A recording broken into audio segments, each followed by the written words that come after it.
Hello guys, welcome to my law channel. आज हम BSA का चैप्टर सेकंड है वो स्टार्ट करने जा रहे हैं। तो बिना देरी किए अपन स्टार्ट करते हैं। चैप्टर 2 है वो किसके बारे में बताता है? रेलेवेंसी ऑफ फैक्ट्स के बारे में बताता है, जो कि कवर करता है सेक्शन 3 से लेके 50 तक। अब रेलेवेंसी ऑफ फैक्ट का मतलब क्या है कि कोई सूट या प्रोसीडिंग है, उसमें कौन कौन से ऐसे फैक्ट हैं जो उससे कनेक्टेड हैं, ठीक है, उनकी रेलेवेंसी है, उसके बारे में इस सेक्शंस में बात किया गया है, सेक्शन 3 से लेके 50 तक। अब सेक्शन 3 है one of the most important जो सेक्शन है बीएसए का वो है। अब ये इतना इम्पोर्टेंट क्यों है? ये क्या करता है, ये पूरे एविडेंस पर एक रिस्ट्रिक्शन लगा देता है, एक गोल सर्कल लगा देता है कि आप इन इन एविडेंस को ही एज ए रेलेवेंट फैक्ट पेश कर सकते हो, अन्य को नहीं कर सकते हो। ठीक है, ये जो 3 से लेके 50 है ना, ये उनमें सभी रेलेवेंट फैक्ट्स के बारे में बताया गया। अब सेक्शन 3 हमसे कहता क्या है? सेक्शन 3 कहता है कि एविडेंस में be given of fact in issue and relevant facts. मतलब आप किसका एविडेंस दे सकते हो? फैक्टिंग इशू का और रेलेवेंट फैक्ट का। क्या कहता है कि एविडेंस में be given in any suit or proceeding, किसी सूट या प्रोसीडिंग में, of the existence or non existence of every fact in issue and of such other facts are here and after declare to be relevant and of no others. Section 3 है ना, वो हमें 2 प्रकार के fact के बारे में बताता है जिनको आप पेश कर सकते हो। पहला तो आ जाता है फैक्ट इन इशू, और दूसरे कौन से फैक्ट हो जाते हैं? दूसरे वो रेलेवेंट फैक्ट्स आ जाते हैं जो सेक्शन 4 से लेके 50 तक दिए हुए हैं। उनमें जो जो रेलेवेंट फैक्ट्स होंगे ना, किसी कोर्ट या प्रोसीडिंग से रिलेटेड, ठीक है, वो आप पेश कर सकते हो सूट या प्रोसीडिंग के लिए। ठीक है, इसके अलावा अन्यों का हम साक्ष्य नहीं दे सकते हैं। ये क्या कर देता है, पूरे एविडेंस पर रिस्ट्रिक्शन लगा देता है। ठीक है, अब हमसे ये कहता क्या है वो देख लेते हैं। यह धारा हमसे कहती है कि किसी वाद या कार्यवाही में निम्न 2 प्रकार के तथ्यों के अस्तित्व अनस्तित्व का साक्ष्य दिया जा सकेगा।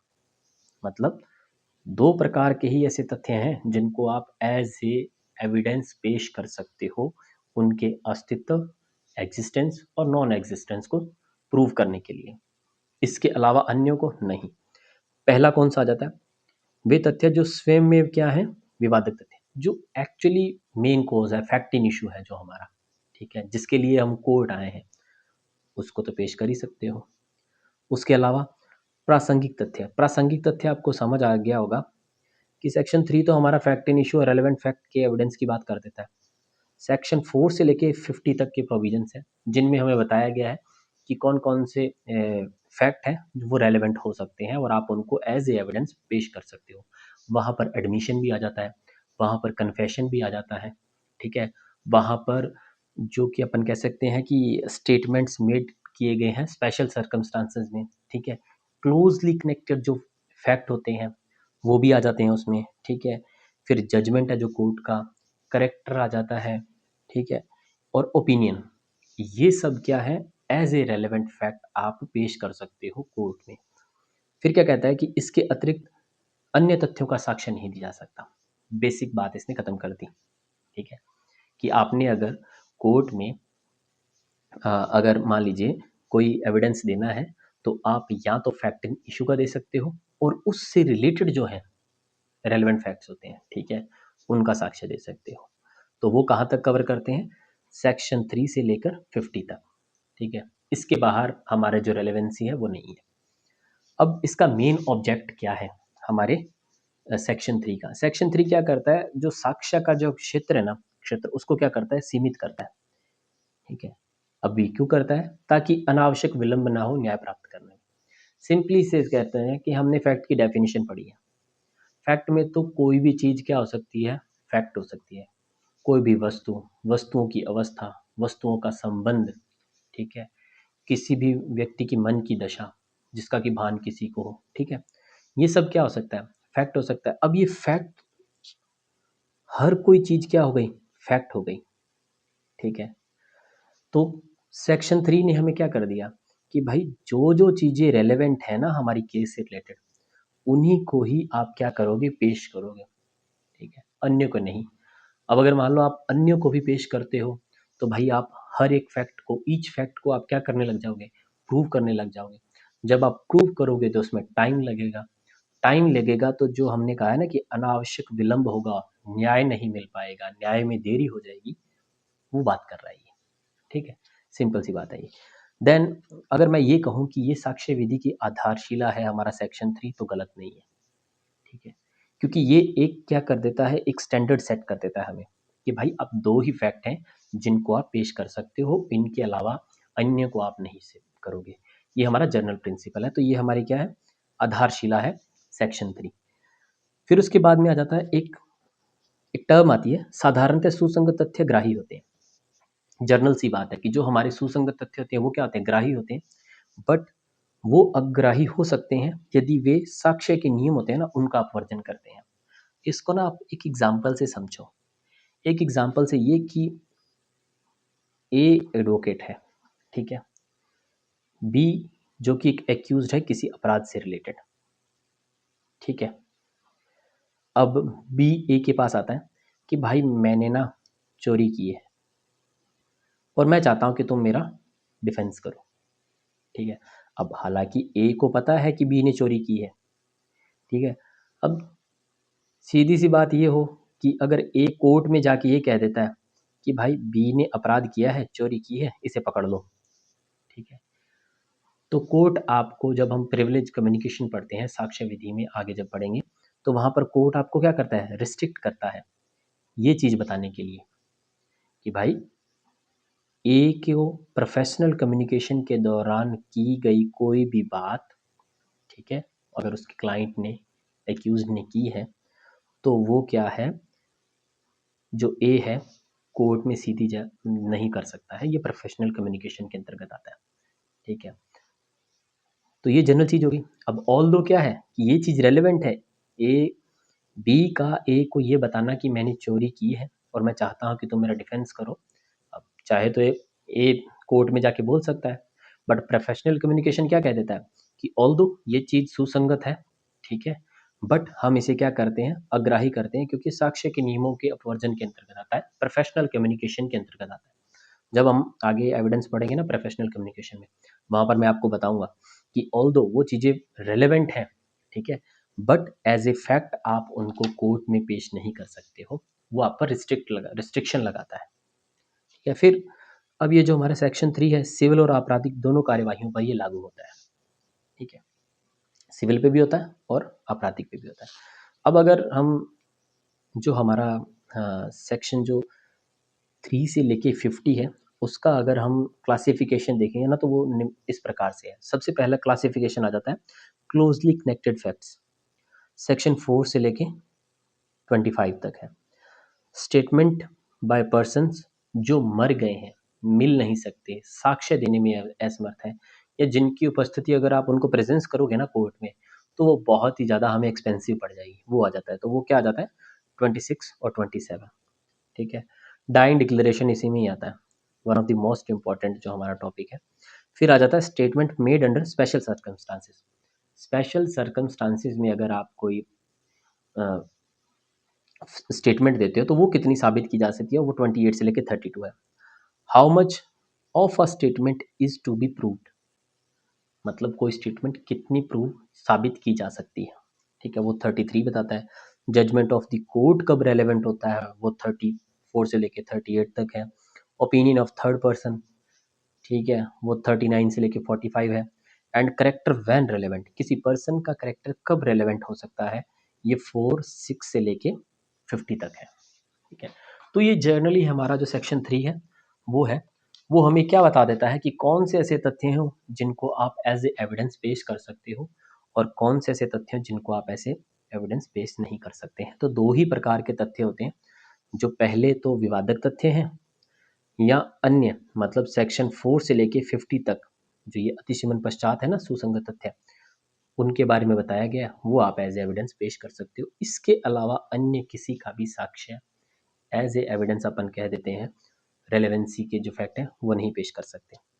फिर इसकी एक्सप्लेनेशन आ जाती है। एक्सप्लेनेशन क्या कहती है कि यह धारा किसी व्यक्ति को ऐसे तथ्यों का साक्ष्य देने के लिए योग्य नहीं बनाएगी जिससे सिविल प्रक्रिया संहिता से संबंधित किसी तत्सम प्रवर्त विधि के किसी उपबंध द्वारा वह साबित करने से निरस्त घोषित कर दिया गया।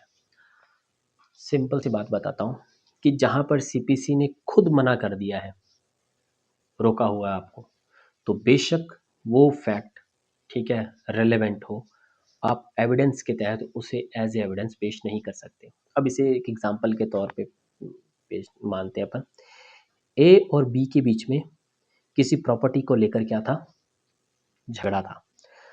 अब क्या हुआ कि ए के पास एक ऐसा डॉक्यूमेंट था, ठीक है, जो कि बी को पता था, और बी ने कहा कि ए के पास वो डॉक्यूमेंट है, ठीक है। अब कोर्ट ने कहा कि अगर वो तुम्हारे पास डॉक्यूमेंट है तो वो पेश करो।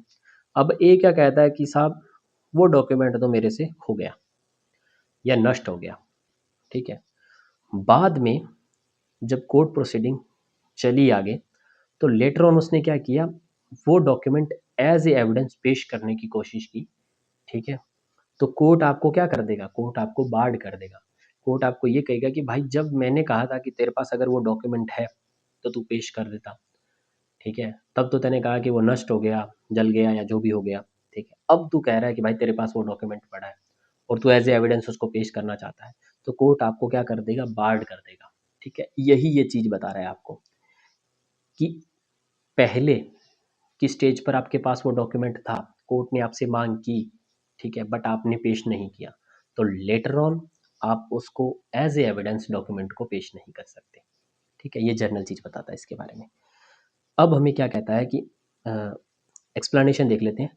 ख की मृत्यु कारित करने की आशय से उसे लाठी मारकर उसकी हत्या कारित करने के लिए क का विचारण किया जाता है, ट्रायल किया जाता है उसका। अब इसमें कौन कौन सी चीज़ें फैक्ट इन इशू हो सकती हैं।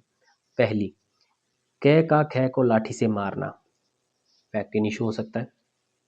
क का ऐसी मार द्वारा ख की मृत्यु कारित करना, मतलब उसे मार देना, ये भी फैक्ट इन इशू हो सकता है।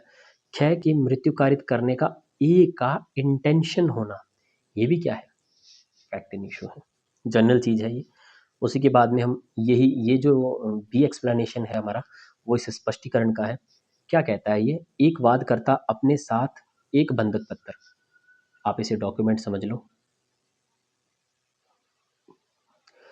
जिस पर वह निर्भर करता है, ठीक है, मामले की पहली सुनवाई पर अपने साथ नहीं लाता है और पेश करने के लिए तैयारी नहीं रखता है।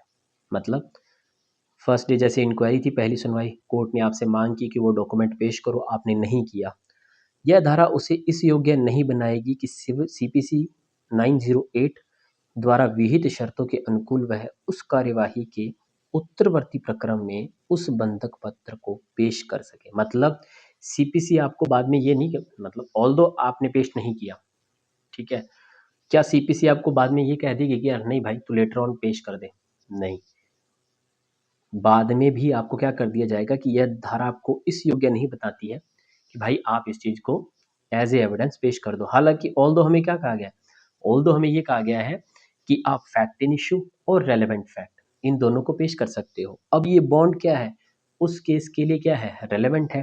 तो जनरल नियम क्या है, हालांकि पहले आपने नहीं पेश किया बट वो रेलेवेंट आप कोर्ट में पेश कर सकते हो। बट स्पष्टीकरण हमारा ये कहता है कि अगर आपने कर दिया, ठीक है, बट एविडेंस हमें इसका जो स्पष्टीकरण फर्स्ट है वो हमें बार्ड कर देता है कि भाई उस टाइम पर आपने पेश नहीं किया तो लेटर ऑन भी आप उस चीज़ को एज ए एविडेंस नहीं पेश कर सकते, ठीक है। तो ये जनरल चीज़ के बारे में बात करता है। तो यही है हमारा section 3, one of the most important है। अब हम सेक्शन 4 के बारे में पढ़ते हैं, जो किसके बारे में बात करता है, रेलेवेंसी ऑफ फैक्ट की, जो कि forming part of same transaction है। मतलब एक ही समय व्यवहार में किए गए एक्ट या कुछ कार्य किया जाता है या कोई कथन बोले जाते हैं, उनकी रेलेवेंसी के बारे में बताता है। सेक्शन 4 बहुत ही इंपॉर्टेंट सेक्शन है। ये कौन सा प्रिंसिपल देता है हमें, डॉक्ट्राइन ऑफ रेस जेस्टे का प्रिंसिपल, ठीक है, वो उस सिद्धांत को प्रतिपादित करता है। अब ये सेक्शन हमसे कहता क्या है वो देख लेते हैं। एक ही समय व्यवहार के भाग होने वाले तथ्यों की रेलेवेंसी। एक ही समय व्यवहार का मतलब क्या आ गया कि एक सिंगल ट्रांजैक्शन में वो क्या चल रहे हैं, एक्ट हो रहे हैं, कुछ कहा जा रहा है, क्या कोई कार्य किया जा रहा है एक ही सिंगल ट्रांजेक्शन में, ठीक है, तो उसकी रेलेवेंसी की बात करता है। क्या कहता है कि जो तथ्य विवादक तथ्य न होते हुए किसी विवादक तथ्य या सुसंगत तथ्य से इस प्रकार से कनेक्टेड है कि वे एक ही संव्यवहार के भाग हैं। मतलब वो ना तो विवादक तथ्य हैं, ना ही वो सुसंगत तथ्य हैं, लेकिन इन दोनों से वो इस प्रकार से कनेक्टेड है कि वो एक ही सिंगल ट्रांजैक्शन बन रहे हैं, उसका पार्ट बन रहे हैं। वे तथ्य सुसंगत है। ऐसे तथ्य क्या होंगे? सुसंगत है, चाहे वे उसी समय पर हो या भिन्न स्थान पर हो या किसी विभिन्न समय या विभिन्न स्थान पर घटित हुए हो। अब ये क्या कहता है हमें? ये कह रहा है कि कोई ऐसे फैक्ट, कोई कोई ऐसे तथ्य हैं जो ना तो फैक्ट इन इश्यू है, ना ही रेलेवेंट फैक्ट है, बट वो इससे इन विवादक तथ्य और फैक्ट रेलेवेंट फैक्ट से इस प्रकार से कनेक्टेड है कि वो सिंगल ट्रांजैक्शन का भाग है। ठीक है, अब ऐसे तथ्य सुसंगत है। अब वो मैटर नहीं करता कि वो उसी समय पर हो, उसी स्थान पर हो, किसी भिन्न स्थान पर हो रहे हैं, अलग अलग जगह पर हो रहे हैं, कोई मैटर नहीं करता है। ऐसे तथ्य क्या होंगे? सुसंगत होंगे। ठीक है, अब इसे एग्जाम्पल से समझो, आराम से समझ में आ जाएगा। ठीक है, क्या कहता है ये देखो, ये कहता है कि ख को पीट कर उसकी हत्या करने का कै अभियुक्त है। कै या ख या पास खड़े लोगों द्वारा कुछ भी पिटाई के समय या इतने अल्पकाल के पूर्व या पश्चात कहा गया या किया गया कि वह उसी संव्यवहार का भाग बन जाएगा। सुसंगत तथ्य मतलब क्या है कि एक ऐसा है कि ख ने कै को पीटा, ए ने बी को पीटा। ठीक है, अब जिस टाइम उनकी लड़ाई हुई, वहां पर खड़े हुए लोगों द्वारा जो कुछ भी कहा गया, सुना गया, देखा गया, ठीक है, उस समय, उससे पहले या उसके बाद में, वो सब चीजें क्या है? रेलेवेंट है। ठीक है, कहाँ रेलेवेंट आ जाती हैं? सेक्शन 4 में रेलेवेंट आ जाती हैं। इसी से आगे देखो, क्या एक सशस्त्र विप्लव के भाग लेकर, ठीक है, वेजिंग वॉर होती है जो, जिसमें संपत्ति नष्ट की जाती है, फौजों पर आक्रमण किया जाता है, जेलें तोड़कर खोली जाती हैं, भारत सरकार के विरुद्ध युद्ध करने का अभियुक्त है। इस तथ्यों का घटित होना संव्यवहार का भाग होने के नाते सुसंगत है, चाहे क्या उन सभी में उपस्थित न रहा हो। सिंपल सी बात है कि वो उनमें, मतलब ए था, उसने ऐसे वेजिंग वॉर में क्या लिया? पार्ट लिया, जिसमें क्या किया गया?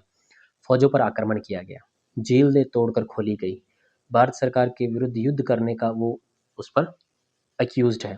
ठीक है, ये सारी चीज़ें, ठीक है, जो ये सब कुछ किया गया, ये सारी चीज़ें क्या है? उस ए को अक्यूज्ड बनाने के और उस सेंस में क्या है? रेलेवेंट है। आगे बात समझ में। इसी प्रकार से ये आ जाता है कि क्या एक पत्र में, जो एक पत्र व्यवहार का भाग है, अंतर्वृष्ट अपमान लेख के जरिए ख पर वाद लाता है। ठीक है, ला दिया उसने। जिस विषय में अपमान लेख उद्धृत हुआ, ठीक है, उसके संबंध में रखने वाली पक्षकारों के बीच जितनी चिट्ठियां उस पत्र व्यवहार का भाग है, जिसमें वह चिट्ठियां अंतर्वृष्ट हैं, वे सुसंगत तथ्य हैं, चाहे उनमें वह अपमान लेख अंतर्वृष्ट न हो। सिंपल सी बात कहता हूं मैं इसको, कि ए और बी के बीच में पत्र व्यवहार होता है। ठीक है, पत्र व्यवहार होता है। अब उनमें से एक पत्र व्यवहार में उसने क्या किया? उसके खिलाफ क्या कर दिया? अपमान लेख पत्र व्यवहार कर दिया। ठीक है, कुछ गाली गलौच, कुछ ऐसा उसने लिख दिया। ठीक है, तो इससे पहले के जो उसने पत्र व्यवहार किए हैं, वो अपमान लेख वाले के, और उसके बाद के जो पत्र व्यवहार किए हैं उसने, बी को भेजे हैं, वो सारे क्या है? सुसंगत है और वो रेलेवेंट है। हालांकि उसमें उसने कोई भी ऐसा गाली गलौच नहीं किया, बट वो एक ही ट्रांजैक्शन है कि उसने उससे उस गाली गलौच करने वाले पत्र व्यवहार से पहले भी उसने उसको पत्र भेजे हैं और बाद में भी पत्र भेजे हैं। तो ये जो पहले और बाद वाले पत्र है, ये भी क्या हो जाएंगे? रेलेवेंट हो जाएंगे। फिर डी हमें क्या कहता है कि प्रश्न यह है कि क्या ख से आदिष्ट अमुक माल कै को परिदत्त किया गया था? वह माल अनुक्रमशः कई मध्यवर्ती व्यक्तियों को परिदत्त किया गया था। हर एक परिधान सुसंगत माना जाएगा। सिंपल सी बात है, ये हमें क्या कह रहा है? क्वेश्चन ये आता है कि क्या ए ने बी को क्या भेजा? अमुक माल भेजा कि नहीं भेजा? ठीक है, अमुक परिदत्त किया। अब सिंपल सी बात है कि ए ने पहले वो माल भेजा सी को, सी ने भेजा डी को, डी ने फिर उस माल को भेजा बी को। तो ये जो एग्जाम्पल है ना, ये कहता है कि ए का सी को माल भेजना, सी का डी को भेजना और डी का बी को भेजना। ऑल्दो हमें पूछा गया कि क्या ए ने बी को माल भेजा और हमें ये बताया जाता है कि ए से सी से डी, डी से बी को भेजा जाता है। ये जो ट्रांजैक्शन है ना, ये भी क्या रेलेवेंट है और एज ए एविडेंस आप उसको कोर्ट में पेश कर सकते हो। ये रेलेवेंसी की बात करता है। ठीक है, आ गई बात समझ में? तो ये इसके एग्जाम्पल्स है, बहुत इंपॉर्टेंट है। ये सीधे सीधे आपसे पेपर में पूछ लेता है। अब ना ये कहता है, ये जो एक टर्मिनोलॉजी इसने यहाँ पर इस्तेमाल करती है, यहाँ तक तो आपको समझ हो ही गया कि उससे कनेक्टेड है वो फैक्ट, एज ए आप उनको रेलेवेंट फैक्ट पेश कर सकते हो। अब यहाँ पर हमें क्या कह रहा है कि चाहे वो उसी समय स्थान पर या भिन्न समय स्थान पर घटित हुआ हो। इसका क्या मतलब है? क्या होता है, इसे इस चीज़ से समझो कि ए ने ना दिल्ली में बॉम्ब ब्लास्ट करने हैं फॉर एग्जांपल, ठीक है, अदरवाइज मत उसको ले लेना, ठीक है। अब उसने ए ने क्या किया, ए ने मुंबई पोर्ट पर जो आरडीएक्स था वो उतारा, ठीक है, वो किसको दे दिया, बी को दे दिया। बी ने क्या कर दिया, सी को दिल्ली में वो ट्रांसफ़र कर दिया, ठीक है। अब सी ने आगे डी को वो माल भेजा जिसने उसने अलग अलग जगह पर उसने लगा दिया ब्लास्ट के लिए, ठीक है। तो अब ये देखो, और यहाँ पर लगा दिया। अब देखो ये सारी ट्रांजैक्शन क्या है, अलग अलग जगह पर हुई है। ए का मुंबई पर सामान बी को देना, बी का दिल्ली ट्रांसपोर्ट करना और दिल्ली से उसका जो वितरण के लिए उसने आगे भेजना, डी को भेजना, ये सारा क्या है, ऑल्दो ये अलग अलग घटनाएं हैं, बट क्या है कि अलग अलग टाइम पर भी हुई हैं, बट ये क्या है कि रिलेटेड एक ही चीज़ से है, तो ये एक ही सिंगल ट्रांजैक्शन मानी जाएगी।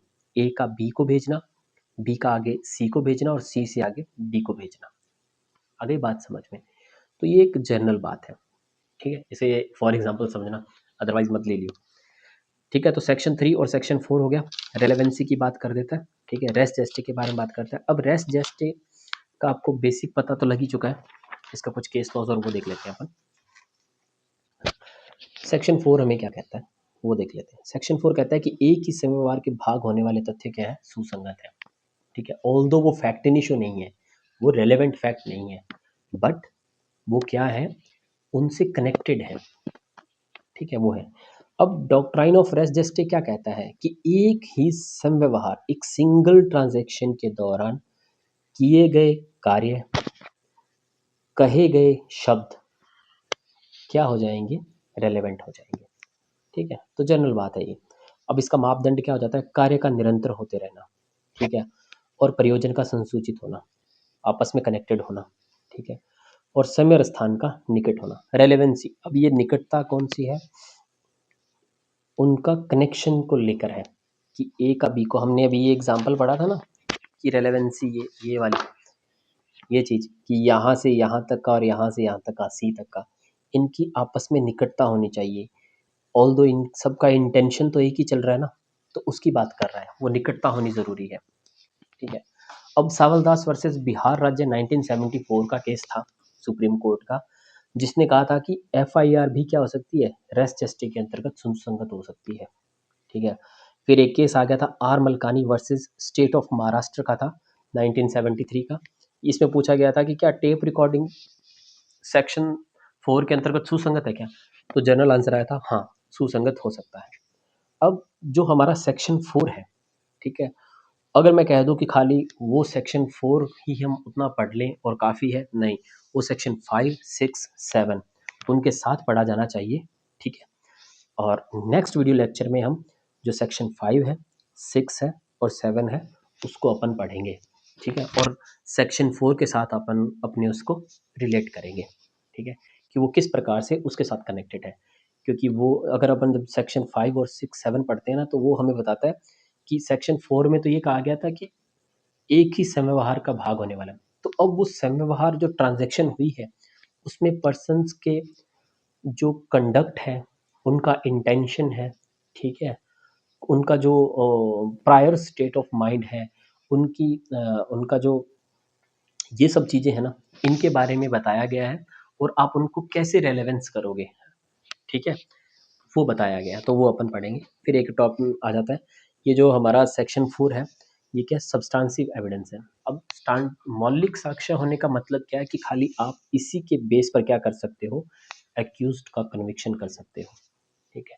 अन्य तथ्यों को साबित करने की आपको आवश्यकता नहीं होती है। तो सेक्शन 4 जो है हमारा, वो इटसेल्फ क्या है, सब्सटेंसिव एविडेंस है, मौलिक साक्ष्य है, ठीक है। खाली उसी के बेस पर आप क्या कर सकते हो, अगर वो स्ट्रांग है, ठीक है, तो आप क्या कर सकते हो, एक्यूज्ड को कन्विक्ट कर सकते हो, कर सकते हो।